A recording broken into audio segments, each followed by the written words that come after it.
With that heartbreaking loss Wednesday night, we have a chance to immediately right the ship against the Montreal Impact. We get into how we can do that next. What's going on, 5 Stripe fam? I'm AJ, this is Marc. Before we get started, become a member of the notification squad on YouTube by hitting the bell next to the subscribe button. Or if you're on Facebook, hit that like and follow button. Welcome to a match preview special. We'll have 5 Stripe Weekly for you early next week, but as for now, let's preview this Montreal Impact match this Saturday at the Benz. And yeah, I mean, it's a thing of retribution that we need because we all need to wipe that bitter taste off of our mouth from Wednesday night. Just really disgusting end to that match. But and you know, we'll cover that in 5 Stripe Weekly. Got but a lot to say. Yeah, indeed. But as for the Impact, yes, this match is at 6 p.m. Of course, at the Benz, like I said. And for Montreal, yeah, they're in actually pretty decent form. Yeah, they've won their last 2. In their last 6, they've it's a little bit of a mixed bag with a draw, a loss, a win, and a loss. But, you know, in terms of for our previous matchups against them, we fared pretty decently. At Stade Saputo in that very first inaugural season, of course, we took that L when LGP was sent off early. Yeah. And it ended up being where, yeah, he wasn't really... you know, it wasn't meant to be a red card, or it got rescinded. Yeah, and then the penalty, wasn't it funky too? Yeah, that was funky, and that's where it was. And fun fact, it was the same ref as Wednesday, Alan Kelly. So super fun and interactive there. But you know, the rest of them we've fared pretty decently. It was a 2-0 win at home, a 4-1 win at home, and a 2-1 win on the road. So yeah, you know, out of 4, pretty decent against them. Yeah. And Remy Gard, you know, and his side, they're a team that just on a whole, they love to play very direct. Yeah. They you know, play a lot on the right. And what's difficult for them, I think, and what's impressive is that they've been doing this without Ignacio Piatti. Yeah. Their DP, their talisman, just a guy that really, I think, is a guy that spurs them on. To see them doing pretty well, that, you know, brings a little bit of worry. It does, absolutely. I mean, Piatti is probably a top 10 player in this league. Yeah. So yeah, I mean, they've fared okay. You know, they've won 5 out of 10. The form, I think, has been consistently decent. You know, it's not decent. They're not exactly lighting the world on fire, but right, because they are where they are in the standings. Yeah, they're second.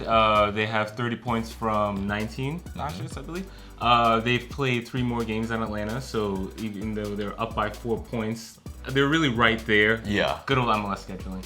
Right, and with a kind of lopsided goal difference as well.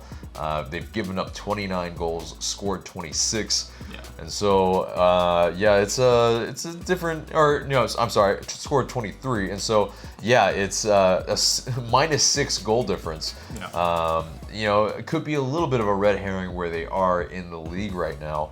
And as for Atlanta, we are in 4th. You know, we have done pretty kind of, you know, up and down as well. Yeah. So yeah, more on the up. We have a better point average than Montreal at this point as well. So I think, and of course the goal difference is better. I think if you were to project, Atlanta's probably gonna do better this season. Certainly on current form, I think certainly with the players that we have, and so we should do well against Montreal. Right. Yeah, and so getting into some of these like very interesting match facts that we have here is that you know, Atlanta United not only have kept a clean sheet in, you know, their last 5 matches at home in MLS, but they've won their last 5 home matches.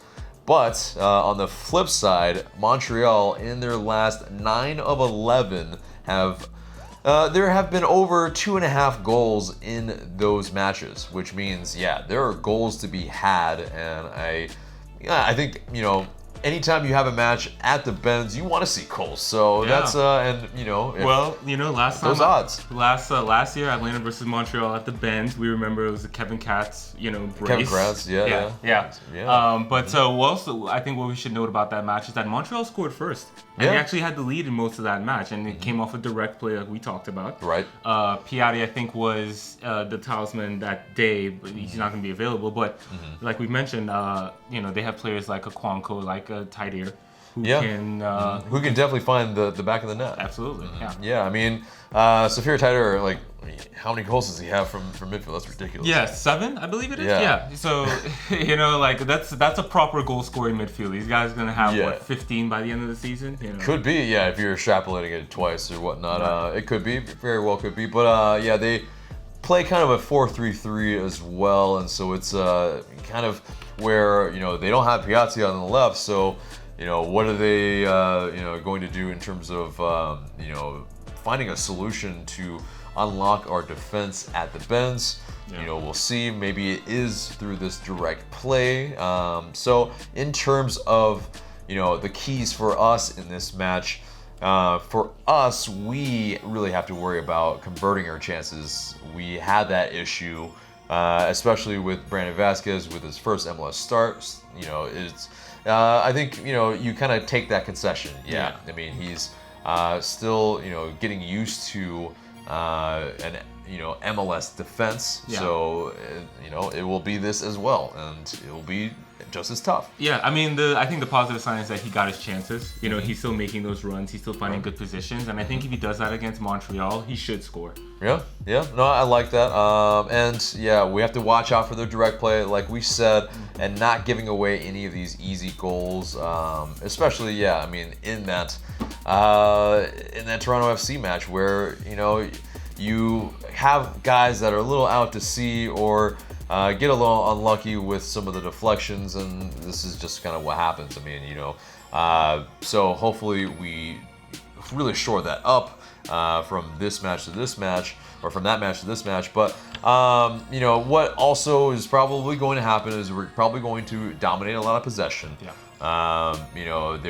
Montreal is probably going to put a lot of balls into the air, probably not play it on the floor a whole lot. But I think, from our situation at least, and our standpoint, we're still fairly good on the break, especially if we can have some of these guys back in. If we can have, a Miram, if we can have, if Pereira maybe starts, I don't know, whichever one of those guys starts, they have a little bit of pace to them, so there could be some goals on the break to be had. I think the key is converting chances and converting early. Especially first half. I think we've seen how different the game can play out when Atlanta scores early. Right. I mean, we had to come back in that match, and we nearly almost came back, at least in the Toronto FC match. They had the lead, so so I think it definitely has to be a different situation here. We have to come out guns blazing, trying to play with urgency and score early. But on to the injury report. So Montreal, as noted before, Ignacio Piatti has been out since May 24th, and he'll be out 8 to 12 weeks. So I mean, his right knee, we probably won't see him. It would be a miracle. Right. And so another guy that's also out, midfielder Clement Bayiha. And so, they're not exactly reeling per se in terms of the injuries, as opposed to us. We have Ezequiel Barco out. We have Tito Villalba. Joseph Martinez is on international duty. Not only that, we know Kevin Kratz. He pretty much had to restart his whole rehabilitation process. It's so unfortunate. It's not looking good for him this season, unfortunately. And so that's why you maybe see that other transfer rumor that came out today. We're filming this on a Thursday, full disclosure, about a midfielder. We will have all that information on 5 Star Weekly, so we'll get into the weeds on that. But and of course, George Bello is out long term. Right. So now, in terms of that, I mean, we have a lot of our attack out. again. Now, is it going to persist with the same 11 from Wednesday? Let's get into it. Let's get into the sure. predicted Let's 11. let the people know. Yeah, let's go through the lines. Who do you have as goalkeeper? Of course, it's Guzan. Yeah. Little unlucky on the penalty. Yeah. It's one of those things, you see it slip underneath the keeper, you're like, oh. Yeah, he was. Yeah, I think his reaction was a little bit late because he was still moving to his left first, and then he had to adjust, and he still dove the right way, but it was just way later. Yeah. And I think, unfortunately, I don't think he wasn't really at fault for the first 2 goals. I don't think, but yes, the fact is, yes, he did leak them in, and so that's what happens. It's not always the goalkeeper's fault if he lets in a goal. Right. But so moving on from that, finally Escobar is back. Yes. And so yellow card accumulation. He has served his suspension. So I think, he's definitely back in as the right back. I mean, we saw how Parker's got burned the other night, so it would be refreshing to have a proper fullback back at right back, and maybe less running into the referee's faces going forward, Escobar. Sure, exactly. Yeah, that's how you get yellow cards. So let's try not to get one every single, every other game or anything like that. But so on to the center backs. Who do you have? Robinson, LGP. Gotta go with the first choice. That's the pairing. That's what served you well to this point. Yeah, I mean, there's a lot of a strong contingent that are wondering why Florentine Pogba is not playing, in the back line. They're saying, okay, for this next position, he should be playing left back. And that's where it's like, okay, maybe in a 3-man back line or a 3-man center back, triumvirate, then sure, let's play Florentine Pogba. But as a left back, as an out-and-out left back, I just don't see it. He doesn't have the pace to do it. Although yes, on the ball he is very, very good, but he just hasn't played left back in a really long time. He's out-and-out center back. I just think it would limit what you get to that position, because he wouldn't go up that much, and then he doesn't have the pace of even a Breck Shake. So it's and so you kind of saw that issue with Parkey when he had to play as a right back or as a left back. If he chooses to make his run up on the wing, then you might have a hole in behind him because it takes him a little bit to get back. And so yes, for that left back position, who do you have? It's got to be Breck Shea. You go with him. I'm gonna keep saying he's been decent. I actually think he's improving a little bit in that, carving out his place in the role and his understanding in it. So I roll with Breck Shea this weekend. I mean, Mikey Ambrose definitely could be a shout here as well. I think he lacks a little bit of match fitness, so maybe it's one of those you don't want to force the hand if he's already gassed, and then you have to substitute for someone in your back line. It's just not ideal, right? And so Shea for me as well. I agree. Into the midfield, I think we're both in agreement here. I think it's got to be Nagbe and Remedi. Hopefully they get someone that will help them in the middle as well, so they don't get overrun again. You can't play them every match as much as we would like to. Of course. And so, maybe Larry definitely will come in to spell one of them this time. Sure. And that would be ideal. But, I think Nagbe always is still just bossing the game. Remedi breaks up so much of the play. It's hard to go against those two right now. Now, into the forward line or into the attacking midfield, it's going to be interesting, I think. You had Gressel who came off. You had PT who played all game. Who do you have on the right?